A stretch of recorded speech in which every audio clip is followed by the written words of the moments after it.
आज मैं मंथक आप सभी के समक्ष एक स्वरचित कविता ज्ञान की राह शांति की राह प्रस्तुत करने जा रहा हूँ।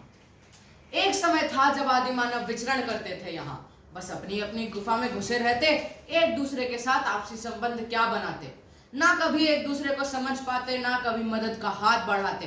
कभी इस शिकार पर तो कभी उस चट्टान पर चलती रहती लड़ाई, शांति की चिड़िया कभी ना उड़ पाई। बने रहे अपने अपने कुओं के मेंढक, जिए जा रहे थे परंतु जीवन था निरर्थक। अज्ञान के अंधेरों में डूबे रहते, प्रगति पथ का कैसे बनता कोई सूचक। फिर धीरे धीरे साक्षरता आई, सभ्य होने के गुण अपने साथ लाई।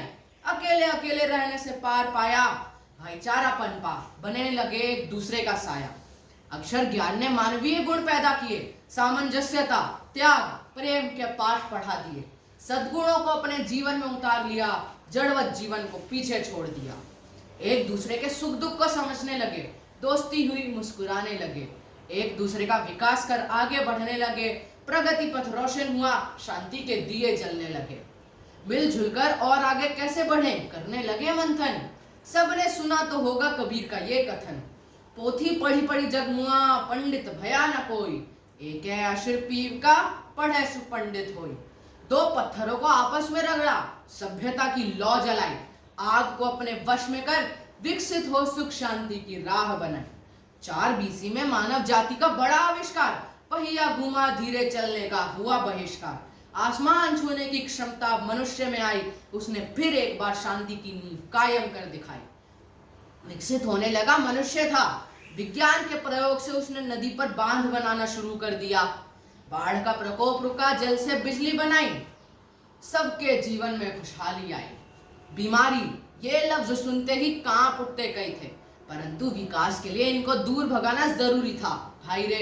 बस फिर रिसर्च किया, प्रयोग किए, टीके बनाए, शिक्षित हो मौत को भी हराने लगे। आदि मानव बन रहा सभ्य था, किंतु बोने लगा अपने जीवन में एक विष नया। तुम इस जात के हो, उस धर्म के, इसके लिए लड़ने लगे। सारी तरक्की जो की थी अब तक भूल चुके। विश्व युद्ध 1, विश्व युद्ध 2 ये सब क्यों हुए? मानव के अहंकार को पालने पोसने के लिए। हिरोशिमा नागासाकी पर परमाणु बम गिराया, रूस यूक्रेन गाजा इजराइल युद्ध ने भी है कहर बरपाया। रंग का भेदभाव सुना तो सबने ही होगा, क्या है ये, क्या किसी को है पता? ये है मनुष्य का कदम स्वयं के विनाश की ओर, तोड़ रहा आपसी समझ और शांति की डोर। निहोन हिदांकियों को इस बार नोबेल शांति पुरस्कार दिया, जिसने दुनिया को एटम बम की विनाश लीला से रूबरू किया। जापान पर हुए एटमी बम के हमले से जो बचे, शांति का अनवरत जिन्होंने जलाया है दिया। बुद्ध की त्याग की सीख को अपनाया करो, गांधी की तरह अहिंसावादी बनो। मंडेला की लड़ाई से कुछ तो सीख लो, बराबरी की सीख लूथर के जीवन से लो। धन्यवाद।